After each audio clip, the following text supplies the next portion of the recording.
Bienvenidos a AFZ Profundo, el programa semanal en el que se analizan a profundidad temas políticos, económicos y sociales de gran impacto que evolucionan sin estar bajo la lupa diaria de la sociedad. AFZ Profundo.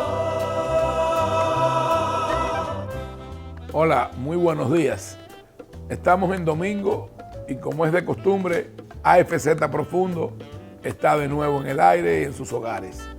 En esta oportunidad tenemos el gran honor, para mí, un placer y una distinción, de contar con una persona a la cual le tengo afecto y gratitud desde muy temprana edad en la que comencé a incursionar en la actividad política. Recuerdo que quien me introduce con don Miguel Guerrero es una persona a la que también le guardo mucho respeto a su memoria y mucho afecto y estima. Igualmente gratitud, que fue don Pedro Morales Troncoso, Peter.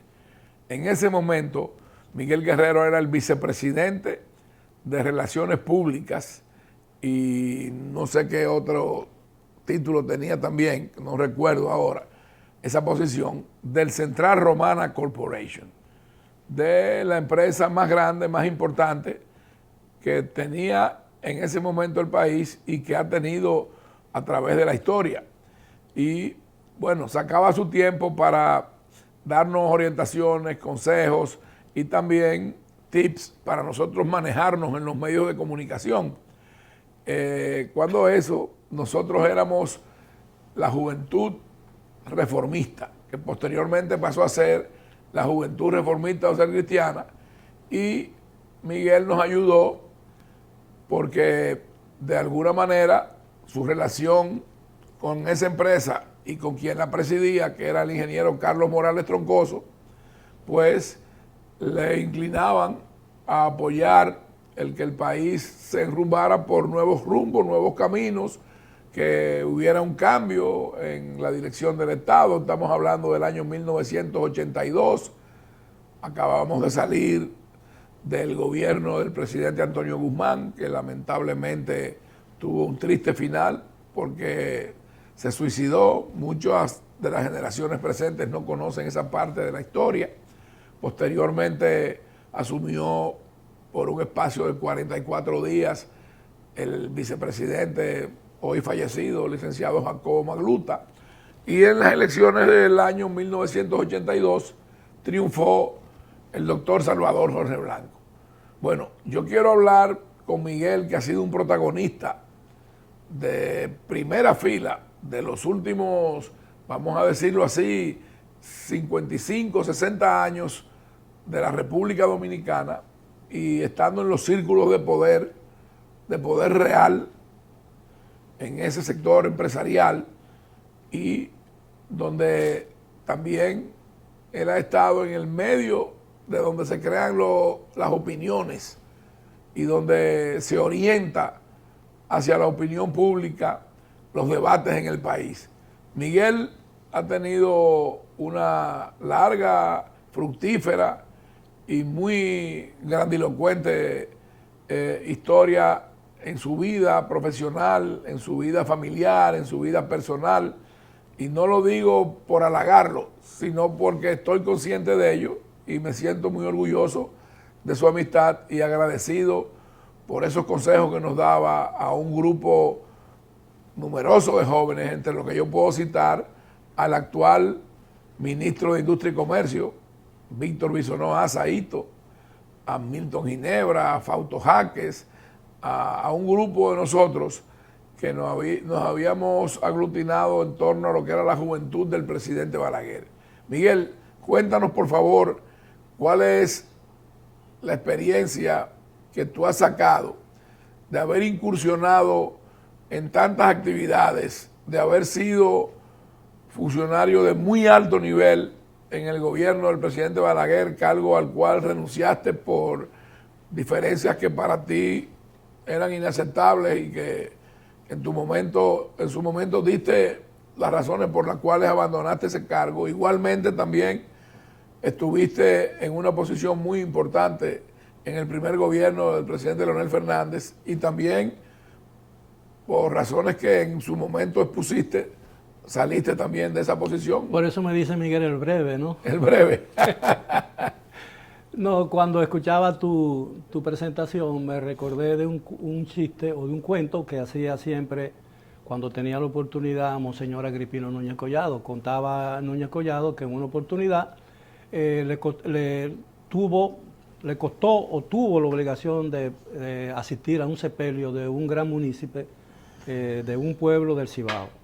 Y dice que en el sepelio el cura, el sacerdote del pueblo, elogió al difunto como un hombre, un magnífico ciudadano, un padre de familia ejemplar. Después habló el alcalde dijo otro tanto, después habló, y así sucesivamente. Y al final la esposa se acercó, la viuda, ¿no? Se acercó a un hijo y le dijo: José, chequéate bien el ataúd, no sea que estemos en el sepelio equivocado. Es tremendo. Bueno, pero aquí no estamos equivocados, porque el que está sentado ahí eres tú. Bueno, pero la experiencia... Y todo lo que yo he dicho es cierto.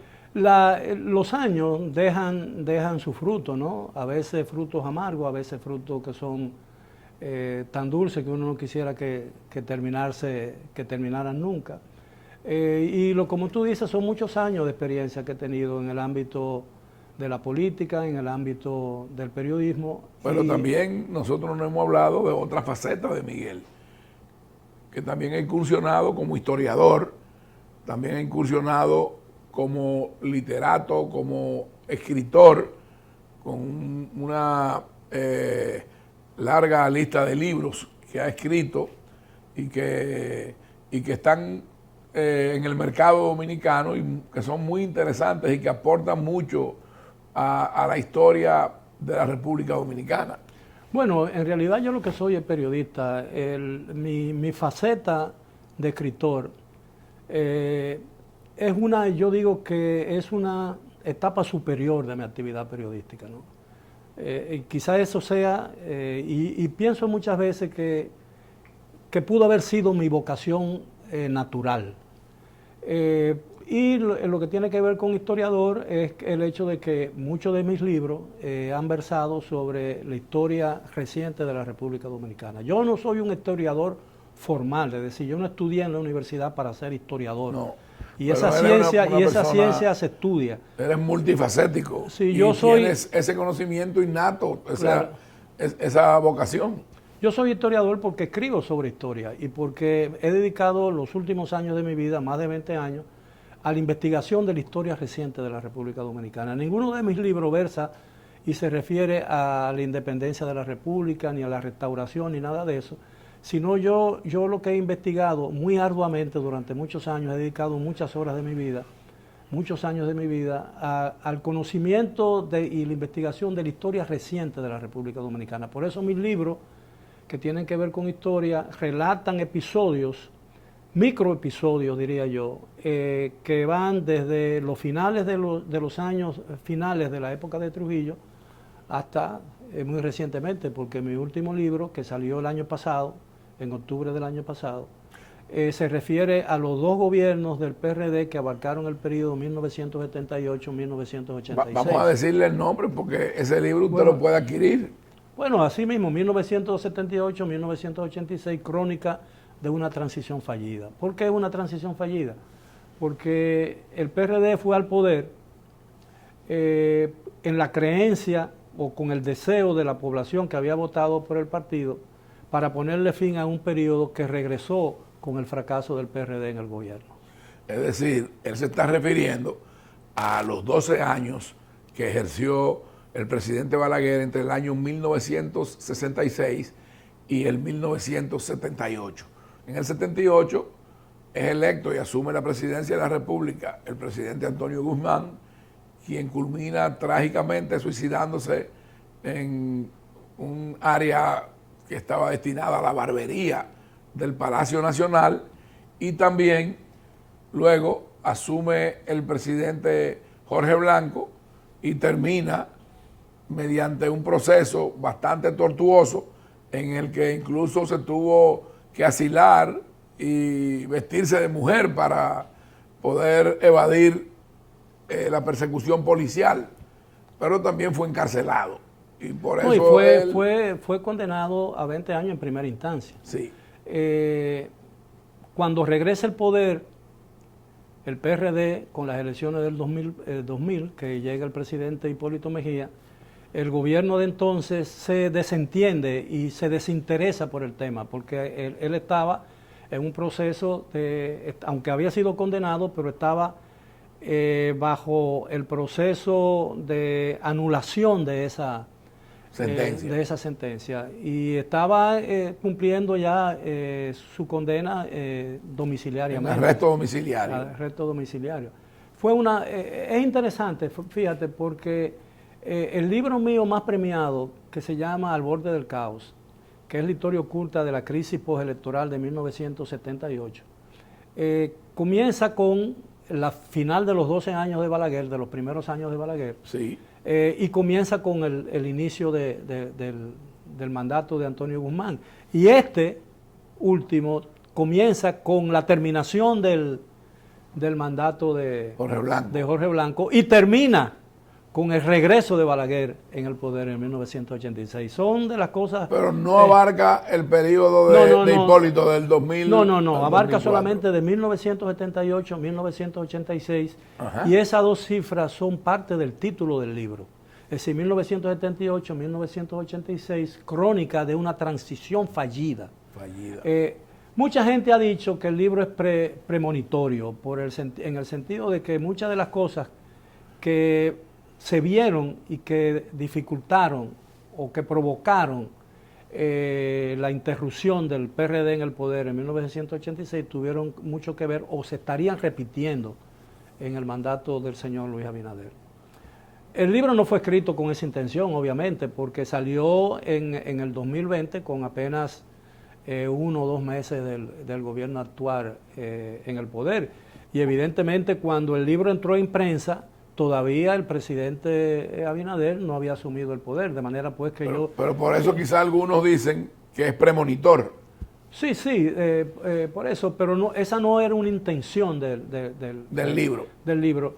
Lo que pasa es que... Ni tuya al concebirlo y escribir esa obra. Ni el tema, ni el texto del libro lo sugiere.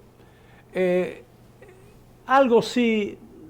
a veces uno se guía por intuición, ¿no? Uno tiene lo que muchos llaman corazonada, en el sentido de que cuando en algún momento en esos años transcurridos yo pensé que la narración que culminaba con el primer libro, Al borde del caos, no el primer libro mío, sino el primero de ese ciclo. De esa saga, vamos a decir. Sí, de esa saga, exactamente. Quedaba como que algo faltaba. Y en algún momento dado, yo escribí el libro. Digamos que tú entendías que estaba trunco. Bueno, no trunco, pero déjame decirte, yo escribí el libro en la pandemia, en los meses de la cuarentena. Sí, de la cuarentena que teníamos, ¿no? Del aislamiento. Sí, tú dirás, bueno, pero ¿cómo pudiste averiguar? Yo soy un tipo bastante organizado y tengo mis archivos en orden, gracias a la labor de mi esposa que se ha ocupado de eso. Entonces yo de alguna manera tenía... Su compañera de toda una vida y madre de sus hijos, sí, 54, de Lara y Miguelito. 54 años de casado. Que felizmente. De eso sin duda. Esa señora es una héroe, es una heroína. Hay que hacerle un obelisco.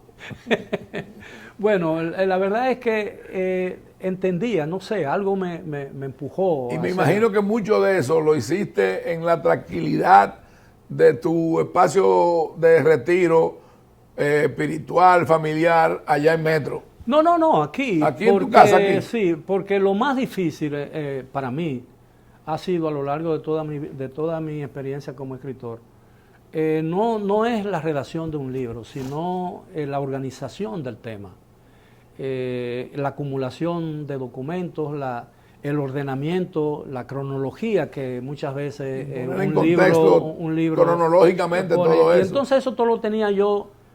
Bueno, yo lo tenía en la mente y tenía el material disponible. Entonces yo quise hacer productivo una pregunta, Miguel, ese enclaustramiento.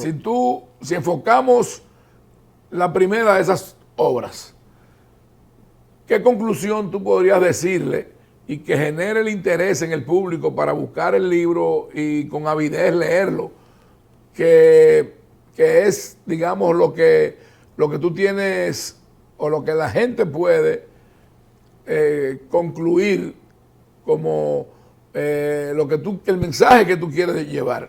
Bueno, yo no quiero llevar ningún mensaje particular en los libros. Yo simplemente me gusta contar historias. Y yo cuento la historia y trato de ceñirme a los hechos y no omitir opinión sobre los hechos. Yo sé que tú no vas a parcializarte ni vas a emitir, pero al final la gente saca conclusiones. Bueno, claro, esa es la idea, que la gente se haga su propia conclusión. Claro, y saque conclusiones. Y es lo mismo con mis artículos a lo largo de los 50 años como columnista de un periódico. Yo tengo mi columna del periódico El Caribe, que es diaria. Yo la estoy escribiendo desde 1978, es decir, todos esos años. ¿Todavía estaba vivo don Germán Emilio Ornes? Bueno, sí, claro. Incluso don Germán Ornes fue que me abrió las puertas de las páginas editoriales del periódico El Caribe. Yo era el único reportero del Caribe y ejecutivo del diario que tenía acceso a esas páginas. Porque hasta ese entonces, y él me abrió, y fue muy... Yo escribía en el suplemento sabatino del periódico, que dirigía doña María Ugarte, que en paz descanse. Sí, claro. Yo escribía una columna normalmente sobre temas económicos del azúcar, porque yo entendía que el azúcar era para nosotros en esa época como el petróleo para los países productores. Y era en la República Dominicana. Y podríamos decir que el azúcar era lo que hoy pudiera ser el oro. Bueno, incluso más, porque en esa época el azúcar representaba el 33% de todos los ingresos por concepto de comercio exterior de la República Dominicana. Es decir, de las exportaciones. Sí, claro. De cada $100 que ingresaban por comercio exterior, por el intercambio comercial de la República Dominicana, 33 o 30 provenían de la industria azucarera, de las exportaciones de azúcar.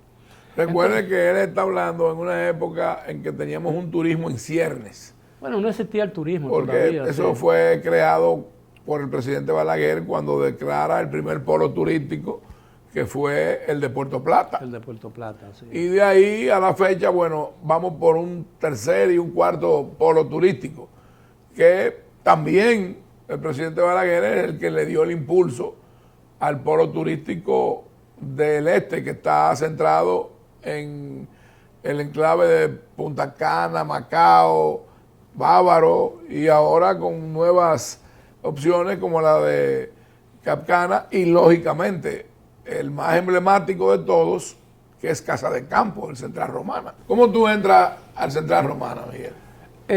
Fíjate, Donde yo era... Fuiste en una posición muy importante porque fuiste uno de los vicepresidentes de esa empresa. Bueno, vamos a hacer una breve pausa. Cuando regresemos, vamos a escuchar esa parte de la historia de la vida de Miguel como funcionario, como ejecutivo de una empresa multinacional que no solamente era la dueña del Central Romana, de Casa de Campo, sino de una dimensión mundial, como fue Paramount Pictures y otras empresas que él nos dirá. AFZ Profundo.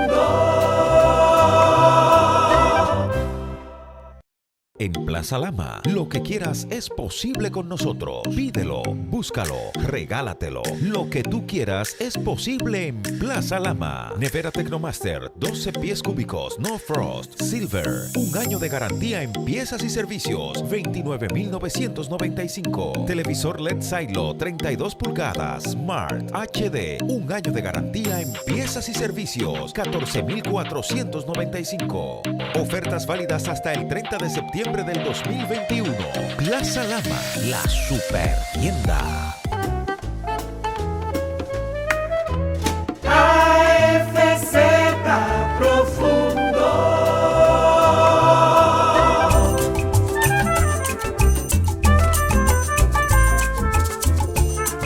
De esta polifacética vida de nuestro entrevistado de hoy, de Miguel Guerrero, queremos escuchar cómo son sus inicios en una empresa multinacional tan grande y que fue tan importante para el desarrollo de la economía y el turismo de la República Dominicana y de la agroindustria?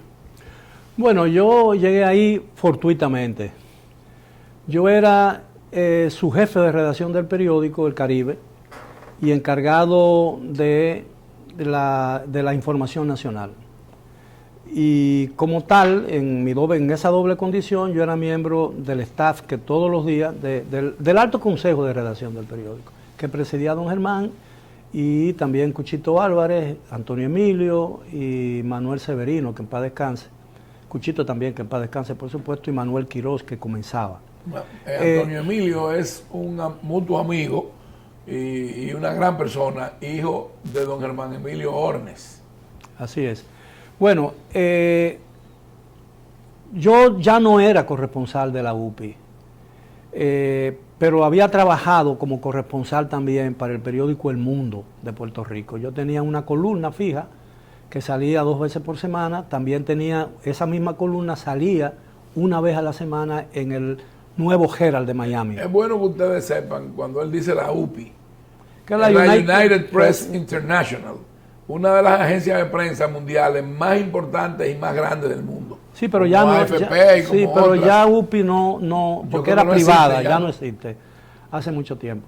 Entonces, en una oportunidad, cuando le tocó venir el Papa, en la época de Antonio Guzmán por primera vez, yo un viaje que había hecho a Puerto Rico, relacionado con mi trabajo en El Mundo, que ya no lo tenía porque habían cambiado de director y entonces hubo cambio, una huelga en el periódico El Mundo, fue fatal para el periódico y finalmente 2 años o 3 años después desapareció. Pero ese era el periódico en su momento de mayor tirada. De mayor tirada en español, porque estaba el San Juan Star en inglés y había otros periódicos, no recuerdo. Después surgió el Nuevo Día. El Nuevo Día. Entonces había surgido el Nuevo Día. El Nuevo Día era un periódico que se editaba en Ponce. Es una historia larga, yo quisiera que tú me permitieras. Sí, claro.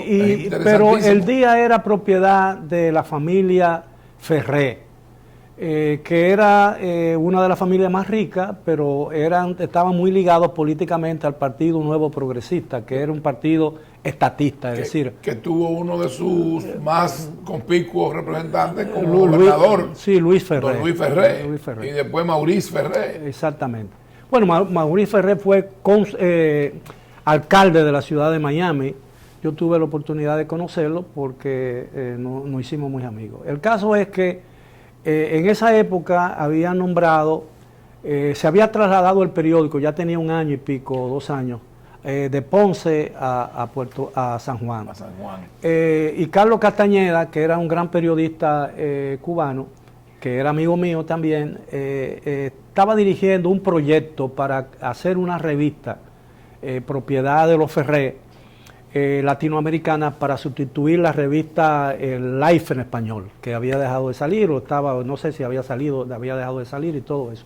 Y él me había contratado para que yo fuera su corresponsal aquí y también para que viajara a Puerto Rico, para que yo fuera parte del asunto. Habían nombrado en el Nuevo Día a un periodista cubano, Roberto... no recuerdo ahora mismo, bueno, me acordaré ahorita, muy amigo mío, que había sido miembro del staff de la oficina de la Sociedad Interamericana de Prensa en Miami, pero que había sido también director de un periódico en una ciudad de la Florida. Y cuando él supo que yo estaba en Puerto Rico, lo habían acabado de nombrar director del periódico El Nuevo Día. Me dijo a mí, mira Miguel, el programa ese, me dijo a mí que le cubriera la entrevista, la visita del Papa. Y yo le cubrí, no, en Puerto Rico, aquí en República Dominicana. Okay. Entonces yo le cubrí el asunto y a eso fue un lío porque el Nuevo Día tenía los servicios de AP en español.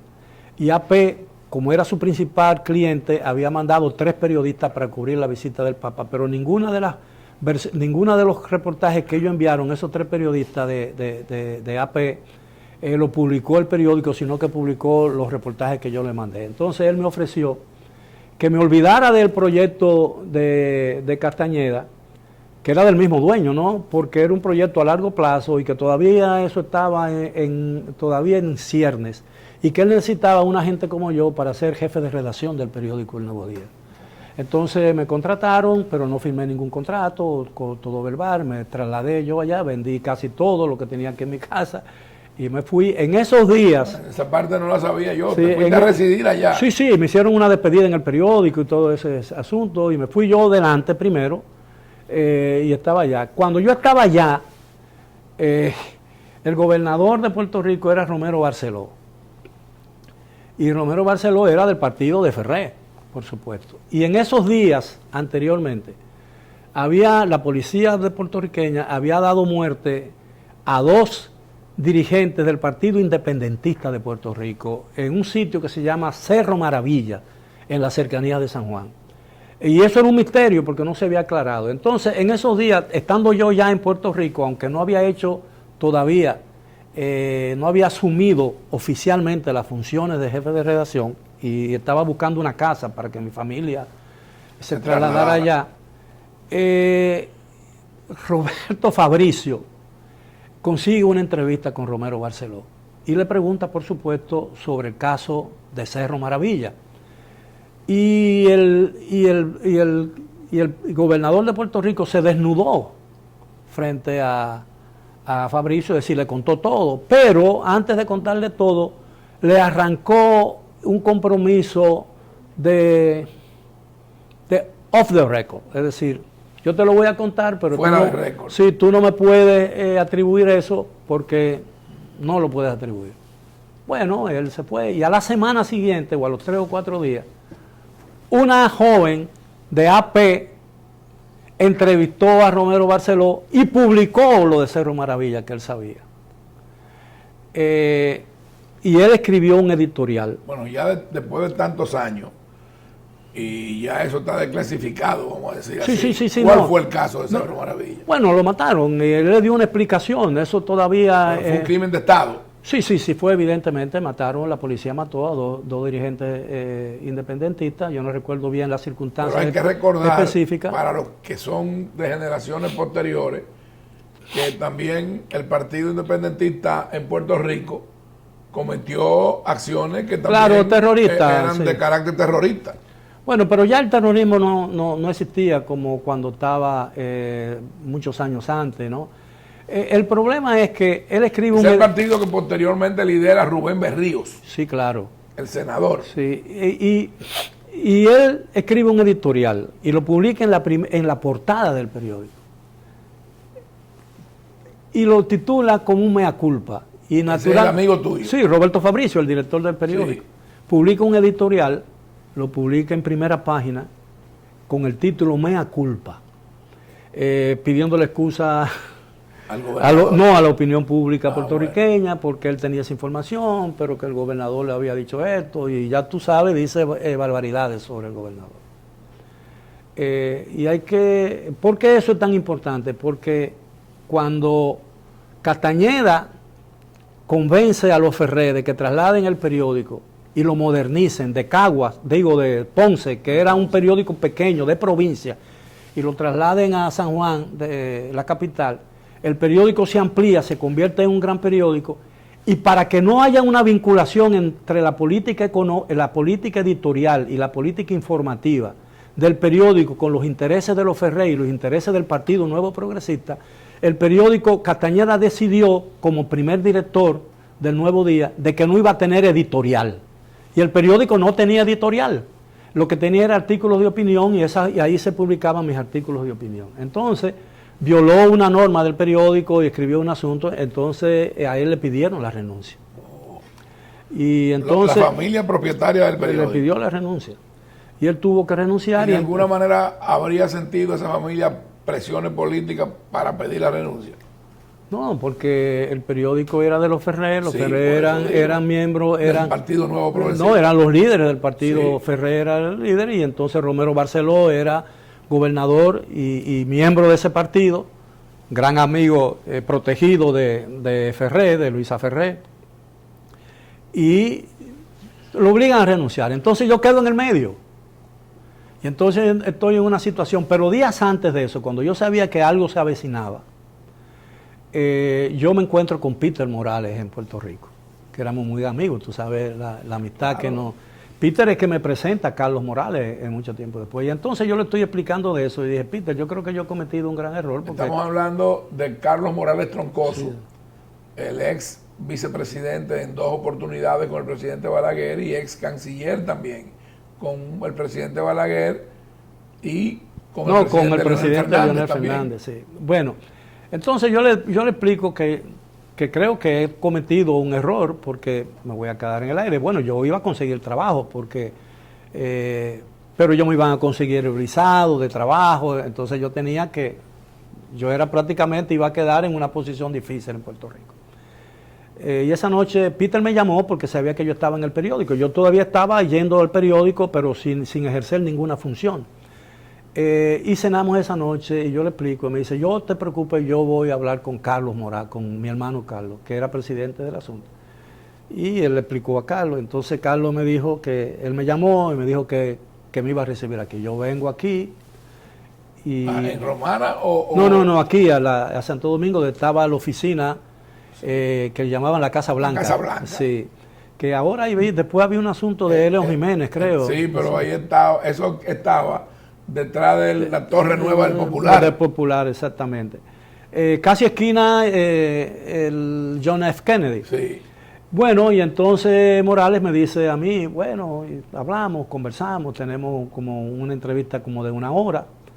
Y entonces, y yo voy a la reunión y ese día me dice la secretaria de Morales, Rosángela Valle. Y me dice que él no me va a poder recibir ese día, porque se le ha presentado, lo llamaron del Palacio, y él tiene que ir al Palacio. Y yo digo, bueno. ¿Y tú te trasladaste de Puerto Rico aquí? Sí, pero ya yo venía, ya yo había tomado la decisión de venir porque no me iba a quedar ahí mendigando un trabajo en Puerto Rico. Y ya yo no trabajaba con UPI, no había trabajado con UPI desde 1978. Y entonces yo me voy a casa y entonces Rosángela me llama al día siguiente y me dice que me va a recibir al siguiente día. Que fue su secretaria hasta la muerte de don Morales. Sí, claro. Una excelente y cuando Morales se fue a Palacio y se fue a la Cancillería, se la llevó a ella. Entonces él me contrató y me dijo que está bien y me dice, bueno, comienza a trabajar mañana, organízame la comunicación. Eso es un día, por ejemplo, te voy a poner una fecha cualquiera. Día 8 del mes que me contrató, yo vine a darme cuenta de cuánto me iban a pagar cuando yo recibí el primer cheque, porque no me preocupaba, ni siquiera me preocupaba eso. Y entonces yo regresé, fui donde don Germán, comencé otra vez a escribir mi columna diaria. Y Germán Pero en ese momento ya tú entraste como vicepresidente de Relaciones Públicas. No, yo comencé como director de información. Okay. Y trabajaba directamente con él, con Carlos Morales. Iniciamos la campaña de la dominicanización de la compañía. Sí. Recuérdate que esa compañía estaba dirigida a muchos cubanos y era una compañía muy polémica, tenía muy mala imagen. Carta, Teobaldo Rosell y ese grupo de personas. Sí, pero Álvaro Carta era una persona diferente, esa era una dama como persona. Yo no conocía a Teobaldo Rosell, pero tuve el privilegio de conocer a don Álvaro. A don Álvaro, esa era una persona totalmente diferente y él fue el que inspiró y creó y diseñó en su mente el tema el aspecto turístico de la compañía y diversificó de eso. Entonces desarrollamos ahí campañas muy interesantes, la dominicanización de la compañía con Morales, la llegada de Morales como presidente. Creamos campañas deportivas en los batalles y todo eso, y eso contribuyó a mejorar la imagen de la compañía. Y quiero llamar la atención de que a los pocos meses o a los pocos días o semanas, un par de meses de yo haber ingresado a la compañía, estalló el tema de los $38 millones que supuestamente la compañía le había escamoteado al gobierno dominicano con una operación internacional de venta de azúcar. Y eso naturalmente creó una imagen o creó un ambiente de rechazo a la compañía. Bueno, y hubieron movimientos de la denominada izquierda nuestra, claro, que se desataron en una campaña. A mí me tocó trabajar de crédito y de prestigio de esa empresa. A mí me tocó para reclamar que el gobierno del presidente Guzmán se apropiara de ese dinero de alguna manera. Bueno, se llegó a un acuerdo, finalmente se creó aquí la Comisión de Desarrollo del Este que presidía el monseñor Polanco Brito. Sí. Pero a mí me tocó ese tiempo difícil de la compañía y yo creo que trabajamos para mejorar eso y para que tú tengas una idea de la mala imagen que en ese tiempo tenía la compañía. Y usted, amigo televidente, escuche que esto es historia reciente de la República Dominicana. En esos tiempos se estaba trabajando, se iba a inaugurar Altos de Chabón como una ciudad artística, ¿no? Sí. La ciudad de los artistas. Sí, la ciudad de los artistas. Y entonces ya tenía varios meses, pero no, el perfil era muy bajo, no se habían logrado los objetivos. Organizamos una visita de artistas. Es bueno porque eso ya está... tiene un sentido del humor muy alto y es bueno conocerlo, a veces con las dificultades que uno tiene que trabajar. Y organizamos una visita de todos los artistas y se invitamos alrededor de 80 o 90 artistas. Y entonces alquilamos dos guaguas, dos autobuses grandes de 45. Eran artistas dominicanos que llevaron allá. No estamos hablando de cuando no. Que vino también Raquel Welch, Dino de Laurenti y esa gente. Nada. Era artistas dominicanos para enseñarle el asunto y decirle que era un esfuerzo y un aporte de la compañía al incremento y al desarrollo del arte plástico dominicano, de todas las manifestaciones del arte. Bueno, y los autobuses estaban a la espera, la cita para partir a la Romana era en la Casa Blanca. Bueno, no se apareció ningún artista. No se fue, ya tú sabes lo que fue eso. Entonces reenfocamos el tema y nos dimos cuenta de que era mejor hacer invitaciones individuales, porque las invitaciones individuales podríamos conseguir que incluso artistas y personas que tenían cierta reticencia a ir y para que no dijeran que la compañía lo estaba comprando y todo ese asunto, y comenzamos a invitar artistas. Yo recuerdo que la primera que invitamos fue a Charito Chávez, ¿no? Yo no sé si tú sabes que es una gran artista dominicana. Yo tengo un cuadro de ella que ella me pintó de una fotografía que yo tomé de la iglesia de Alto de Chabón. Y ella lavó su impresión, ella la corrió por toda la comunidad artística, después invitamos a otro. Y cuando decidimos que el asunto se había ya más o menos mejorado el ambiente, decidimos entonces invitarlo a muchos. Pero no tuvimos el cuidado de no alquilar dos autobuses. Alquilamos uno. Bueno, faltaron autobuses para ese segundo día. Faltaron asientos. Señores, vamos a hacer una pausa, que el tiempo es inexorable y es un dictador. Pero cuando volvamos, yo quiero que Miguel nos hable también de qué manera tuvo una trascendencia continental, mundial si se quiere, la inauguración del anfiteatro de Alto de Chabón, que fue algo por todo lo alto, vamos a decir así. Regresamos en breve en AFZ Profundo, conociendo la vida, la historia y la obra de este gran dominicano que es Miguel Guerrero. AFZ Profundo.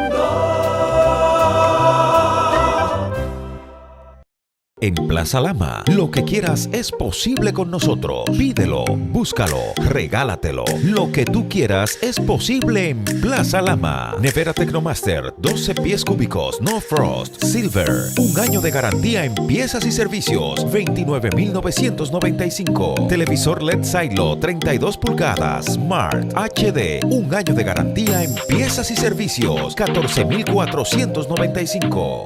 Ofertas válidas hasta el 30 de septiembre del 2021. Plaza Lama. AFZ Profundo.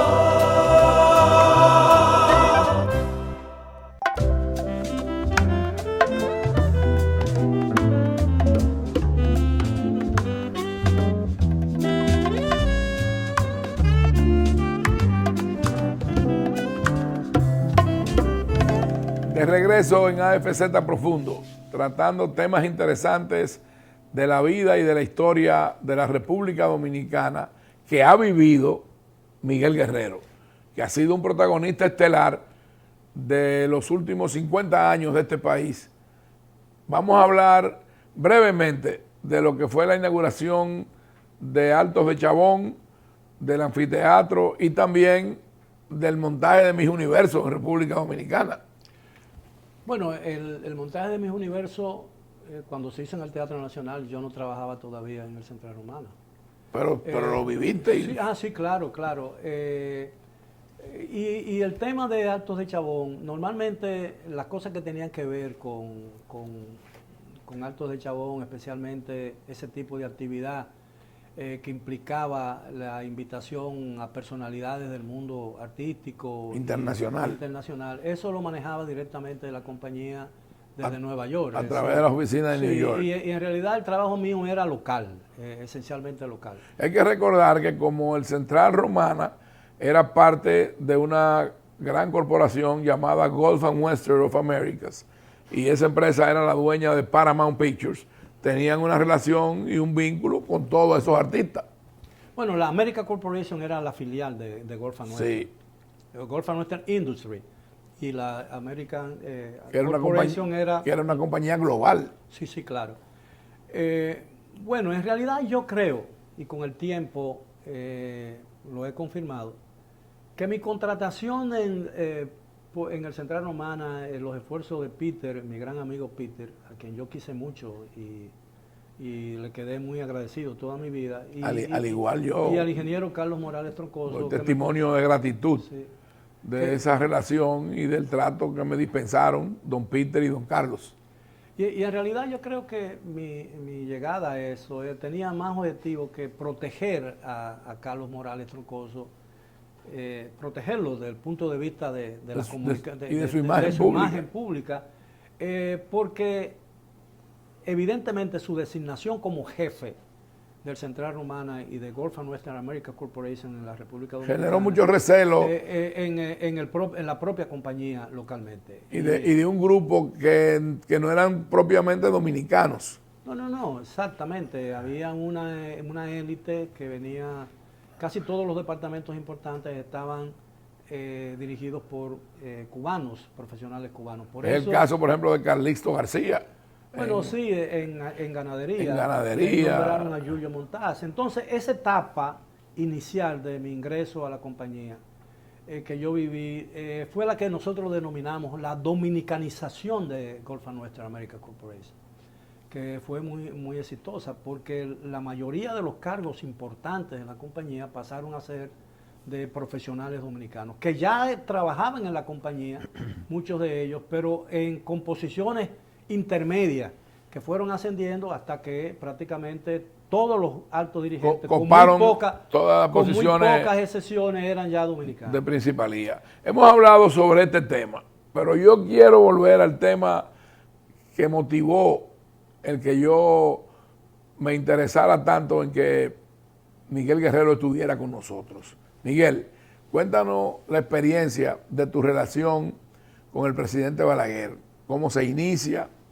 cómo el presidente Balaguer toma la decisión de designarte director en ese momento de la Corporación Dominicana de Empresas Estatales, no la entelequia que es hoy y que ha sido durante los últimos 20 años, no, cuando todavía tenía todas sus empresas operando. Hablemos de empresas como La Cementera, de empresas como Fasaco, Dominicana de Aviación. Eran 23 empresas. Y muchas de ellas grandes. Así es. Mira, mi relación realmente íntima o cercana con Balaguer comienza, se fortalece o crece o se da en algún momento en los últimos meses de los 12 años, especialmente en los 3 meses de la transición. Yo escribí una serie de artículos en el periódico donde... De la transición de Balaguer a Antonio Guzmán. Sí, exactamente.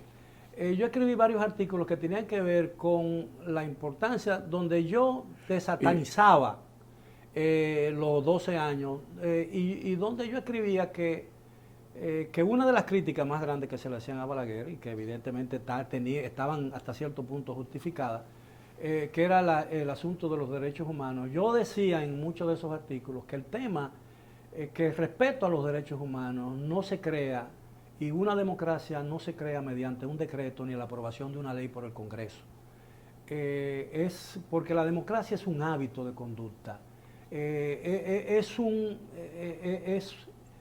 cultural, es el resultado de un proceso largo que no se crea de la noche a la mañana, y que muchos de esos 12 primeros años de Balaguer habían estado signados por una guerra civil, una intervención americana, y en los primeros años de esos 12, el gobierno tuvo que lidiar prácticamente con un país muy dividido, recién salido de una guerra donde había muchos rencores, donde había mucha división, y donde prácticamente incluso el Ejército Nacional, con ello quiero decir las Fuerzas Armadas, estaban de alguna forma divididas. ¿Tenían facciones? Sí, tenían facciones. Entonces yo resaltaba... Con connotados jerarcas militares a la cabeza de cada una de esas facciones. Claro, y Balaguer se manejó, y la manera en que Balaguer manejó eso era realmente rotando, creando un equilibrio entre una cosa y otra. Balaguer dominaba el arte de apretar y aflojar. Pero recuerda, Miguel, para que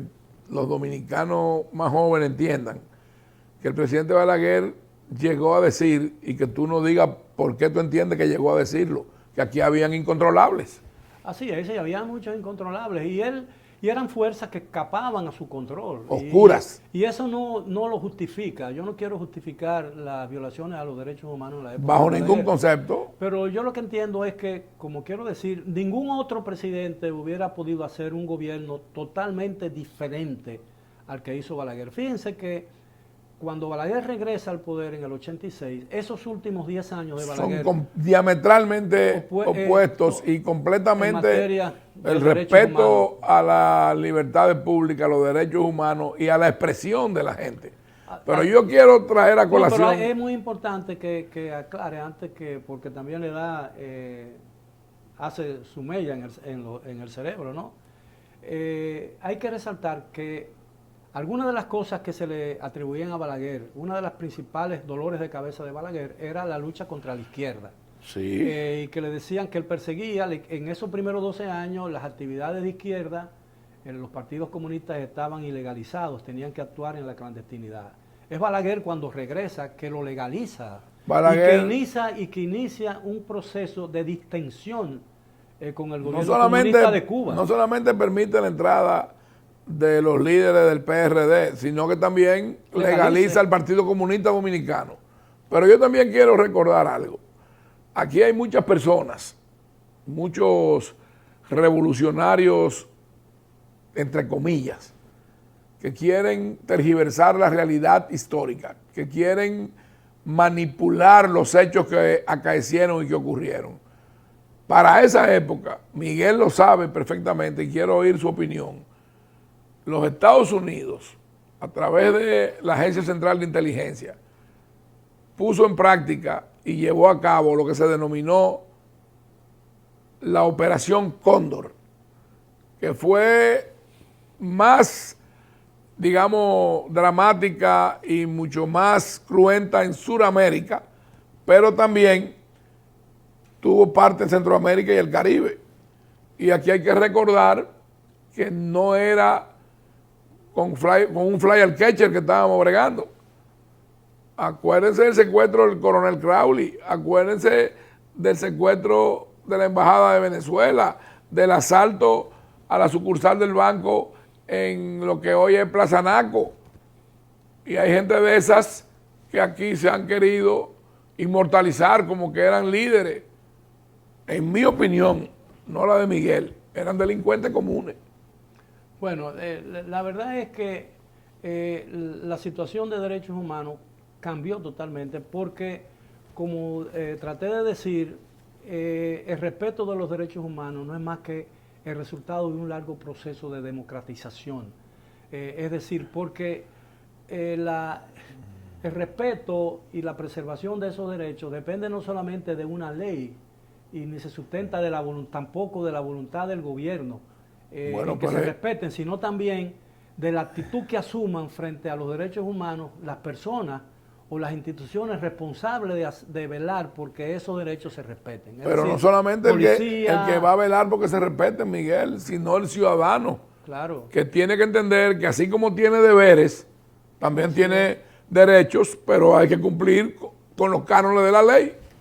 yo Es decía, el ejercicio de una acción, de una madurez de la conciencia pública y de la conducta ciudadana. así es. Bueno, cuando Balaguer deja el poder en el 78, las últimas horas que Balaguer pasó en el Palacio Nacional, yo la compartí con él. Por una sencilla razón. A las 2 de la tarde, cuando yo me disponía a ir al periódico, ese 15 de agosto del año 78, yo recibí una llamada de Carías Dominici, que era encargado de protocolo. Francisco Carías Dominici. Que le decíamos el gordo, Sí. Choli le decían, ¿no? Choli, El gordo Choli. Y me dice, Miguel, te felicito. Yo le digo, bueno, llámame el 29 de septiembre, que es mi cumpleaños, y estamos 15. No, es para leerte un decreto. Entonces, me lee un decreto donde Balaguer me designa, me otorga la condecoración de Duarte Sánchez y Mella en el grado de caballero. Yo tenía 32 años. Yo no le creí, le dice, mira, es muy temprano para fastidiarme, y le cerré el teléfono. Vuelve a sonar el teléfono y me dice, Miguel, déjame leerte, es cierto. Yo todavía no le creía y le dije, bueno, dile al presidente Balaguer que yo la única manera, y era una fantochada mía, porque eso no, la única forma que yo acepto esa condecoración es si él me la impone esta noche. Era el último día de Balaguer. Y me dice, está bien, hablaré con él. Va, y le cierro el teléfono y me voy para el periódico. No, porque eso tenía una simbología que te la No, impusiera sí, él. Sí, claro. No, sí, claro. Y porque yo decía, si no me la impone él, yo no sé si los otros que vienen pueden anular el decreto. A retirarla. Y entonces, como a las 5 de la tarde en el periódico, me llama una secretaria del Palacio, citándome a las 8 de la noche que Balaguer me va a recibir y me va a imponer la decoración. Entonces ahí fue que yo le creí. Yo llamé a Choli, le dije, mira, me acaban de llamar, yo no sé si ustedes están jugando conmigo, hoy no es el día de los santos inocentes ni nada de eso. Y me dice, no, Miguel, ven. Entonces yo tuve que ir a mi casa, le pedí permiso a don Germán, porque no podía, porque yo andaba... ¿Y fuiste con tu esposa o fuiste solo? No, fui solo, porque eran esa hora y había un apagón grande en toda la ciudad. No, y había mucha tensión. Mucha tensión al otro día, ¿no? Y él... Porque recuerda a la gente que había un grupo de generales que decía que no entregaban. Sí, pero hay una cosa, yo permanecí, él me dijo que no me fuera de su despacho. Pero tú llegaste al palacio tú solo. Yo llegué solo y... Tenían ya habilitado la entrada, sí, todo. Entrada, y yo entro al despacho, Balaguer me pasan al despacho presidencial como a las 9 de la noche. Yo había llegado como a las 7:30, tuve que esperar afuera, Balaguer me mandaban a decir, no te desesperes, que te va a recibir. Ya eran evidentes los problemas visuales de él, ¿no? No, sí, claro.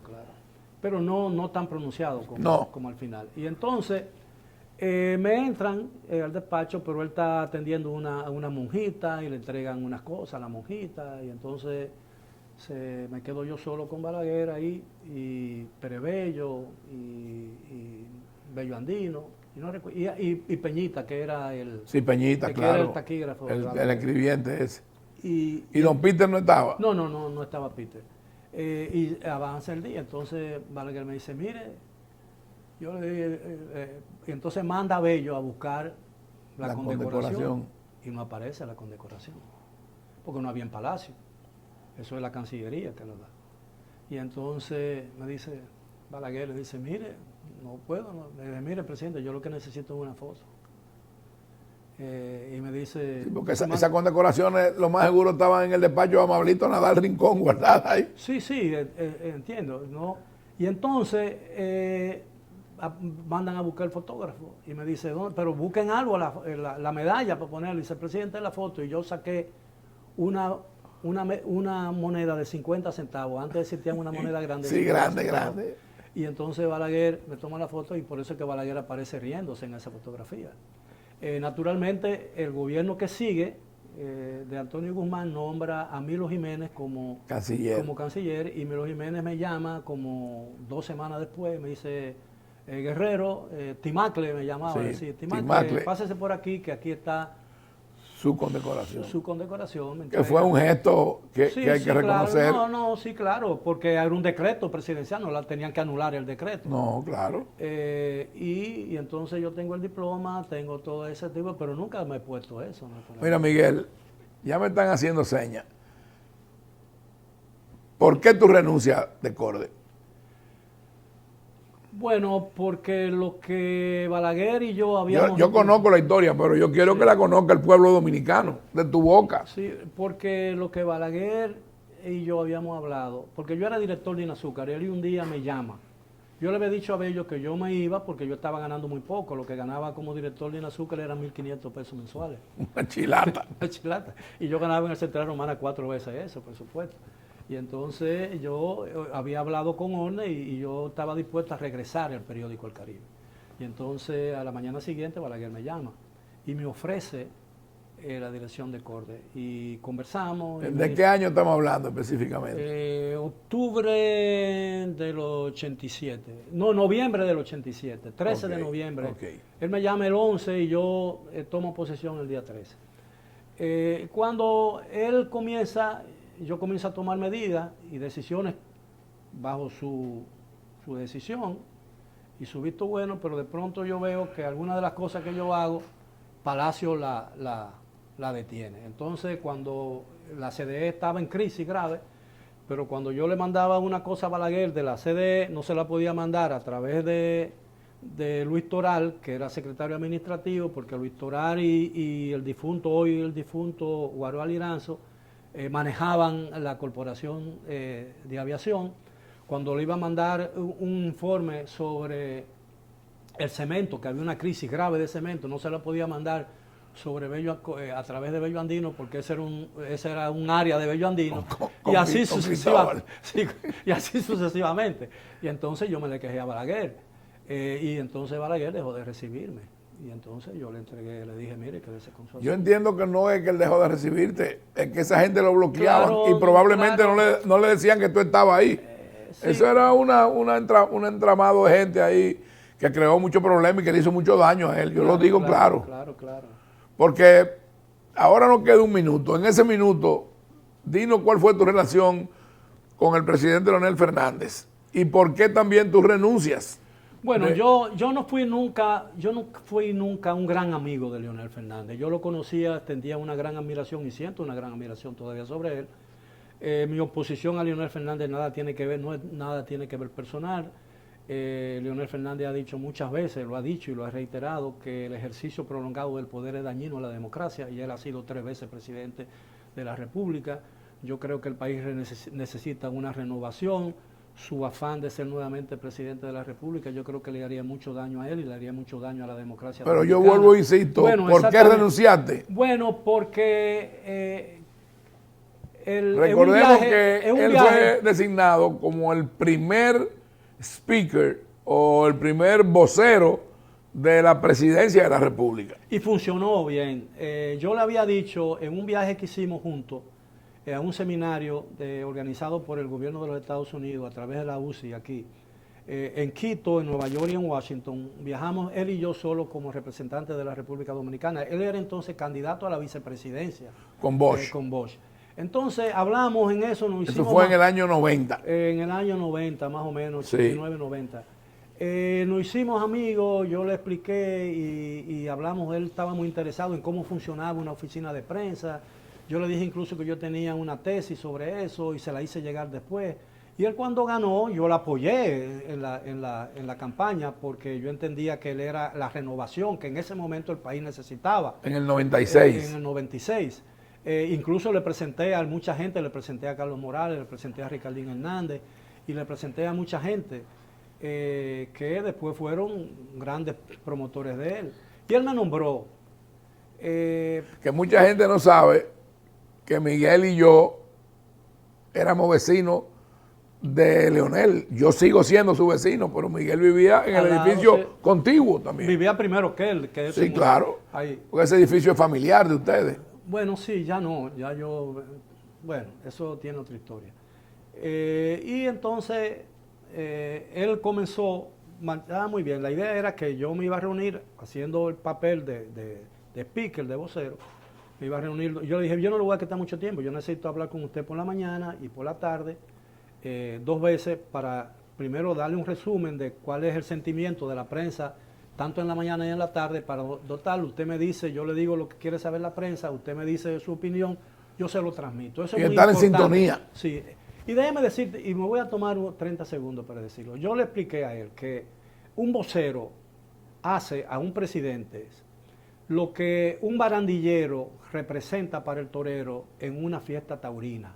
Es decir, el torero no sale a lidiar con el toro sin que antes el toro esté herido, porque un torero no puede lidiar con un toro de lidia, ¿entiendes? Entonces, el vocero lo que hace es que transmite el sentimiento y la opinión del presidente sobre los temas de opinión pública, los temas de interés general, y evita el choque diario y frecuente del presidente, porque muchas veces cuando un presidente tiene ese contacto permanente, diario, con los medios de comunicación, muchas veces se ve obligado, como fue el caso frecuente, casi diario, de Hipólito Mejía y casi diario de este presidente, que le hacen preguntas que responde sin tener todavía toda la información necesaria para responder una pregunta. Y ese speaker, ese vocero, se supone que debe abonar el terreno. Claro, y si ese speaker se equivoca, no es culpa del presidente, el presidente puede corregir y el presidente queda bien.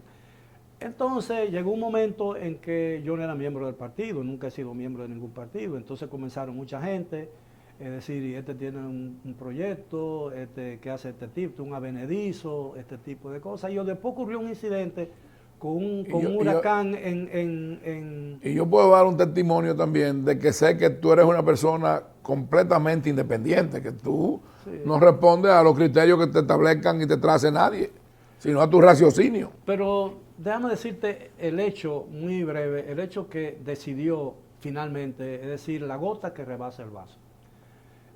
Hubo un miércoles, pasó un huracán, no de gran intensidad, lluvia por el este. Yo me reuní con el presidente y le dije cuáles eran las preguntas de los periodistas. Yo le pregunté al presidente que si él iba a visitar la zona, y me dice, no te preocupes, profesor Miguel, que si yo te aviso, yo te voy a llamar. Y entonces yo estoy hablando con los periodistas y de pronto se oye el helicóptero que sale. Y yo digo, ¿qué está pasando? Y entonces cuando entro, me dice la secretaria del presidente que el presidente había salido. Y yo digo, bueno, pues yo estoy en... Y había salido para esa zona. Sí, para esa zona. Yo dije, bueno, pero yo estoy en la casa de los locos, ¿no? Y entonces llamo a Rafael Núñez, que es el segundo mío, y le digo, mándate, y que con el presidente salió con un camarógrafo, coge el vehículo mío y manda el camarógrafo y pon un reportero, y si no está el reportero de aquí, ponlo el de Radio Televisión Dominicana y mándalo a 200 kilómetros por hora, porque tiene que estar allá antes de que el presidente llegue. Cosa que era imposible porque el presidente se iba en helicóptero. Bueno, pero en ese momento aparece Núñez, le digo yo, y me dice él, no te preocupes, Miguel, porque había un camarógrafo. Y dije, bueno, menos mal. Yo suponía que era el camarógrafo de Palacio, ¿no? Y entonces le pregunto, ¿quién era? No, era el camarógrafo de Freddy Vera Goico. Digo yo, ¿cómo? Camarógrafo de Freddy Vera Goico. Sí, dice, y también Freddy Vera Goico iba con él en el helicóptero. Y yo dije, no, entonces yo estoy de más aquí, yo me voy para mi casa.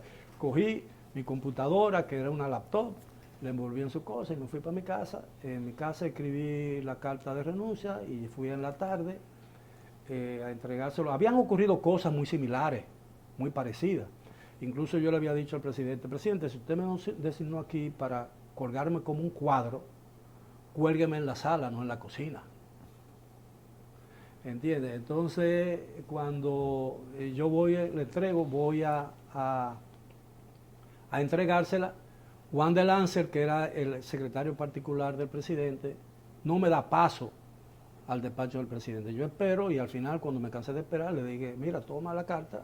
Yo quería explicarle las razones al presidente personalmente. Por cortesía, tú se la entregas al presidente. Era un jueves, me fui por mi casa como a las 6 de la tarde No pasa nada esa noche, no pasa nada el viernes. Yo estoy en mi oficina privada el sábado y me llama Juan de Lancer y me dice, tú tienes tiempo de hablar, tú puedes hablar con el presidente. Pásame el jodido teléfono ese. Claro que quiero hablar con el presidente, tengo que darle mis razones porque de cortesía el presidente me llamó, Miguel, lamento esto. Yo espero seguir contando con su colaboración, no es nada personal. Yo dije, no, presidente, el presidente no me dijo que retirara la renuncia, no me dijo nada absolutamente. Yo me di cuenta de que yo lo último que le dije, presidente, yo tengo entendido, usted tendrá que reconocer que yo le he resuelto un problema con mi salida. Naturalmente, y eso fue en el 1996, septiembre, 28 días después de haberme nombrado. Quiero decirte que cuando él regresó, en el 2024, regresó con mi voto. No, en el 2000. Porque en el 2004, perdón. 2004, sí. Sí, el 2024 no ha llegado. No ha llegado. Ese día no tendrá mi voto. Pero yo espero que regrese y que tú le des su voto. No, ese día no tendrá mi voto porque yo creo que llegó el tiempo, ya él cumplió su papel en la política dominicana y con él no pero el subconsciente te traicionó ahí. No. Vamos a trabajar eso. Bueno, no, pero no me traicionó por el personaje, sino por el año. Y tú sabes, he dicho ya 2 veces que la edad hace su mella, ¿no? El tiempo inexorable cumple su... Conocemos cuál es tu posición y la respetamos. Y es una posición de principio. Yo te lo respeto y te lo voy a respetar siempre. Yo me siento muy honrado de haber contado con la presencia de Miguel Guerrero en este programa. Y debo reconocer y reiterar que es una persona que fue de los mentores que yo tuve, él y don Peter, a mi inicio de mi carrera política.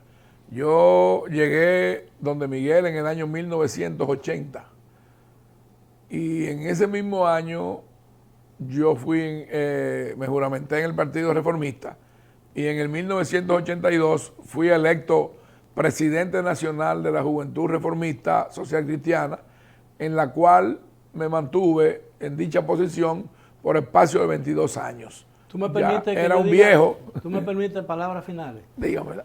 Yo quiero decir que esta ha sido una de las entrevistas más difíciles que yo he tenido. Primero porque toda la entrevista versó sobre mí y yo no tengo el suficiente talento para hablar de mí mismo. Eso es una modestia muy grande de tu parte y que también habla muy bien de ti. Pero tú eres un intelectual de fuste, eres un hombre que ha hecho historia en nuestro país y que eres parte de la historia. Y por eso yo me siento altamente orgulloso y de tener una amistad con su señora esposa y con sus hijos. Muchas gracias, Miguel, y hasta una próxima entrega de AFZ Profundo, donde en un futuro quisiéramos tener el honor de contar de nuevo con Miguel Guerrero para escuchar de su propia voz vivencias que ha tenido sobre la vida de la República Dominicana y los círculos de poder. Hasta el próximo domingo, AFZ Profundo.